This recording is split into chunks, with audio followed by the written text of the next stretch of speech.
Saatları deyək ki, səhər başlayırıq dərməyə. İlk dərim də 3 yarpaq olur. 3 yarpaq. Bu 3 yarpağı ən keyfiyyətli çay da bunlardandır.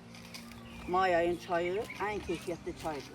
Gün boyu belə də 50-60 kilo. Belə baxır da kimdə bacaracağına. Çayların ən keyfiyyətli çayı may çayıdır. Biz 3 sezon çay yığırıq. Birinci dərim may ayıdır. May ayın çayı ən belə keyfiyyətli çay olduğuna görə qiymətdə də yaxşı gedir. Emal yerində də orada da ən yaxşı çay bunu deyilənə görə biz 3 yarpaq çayını dərib təhvil veririk.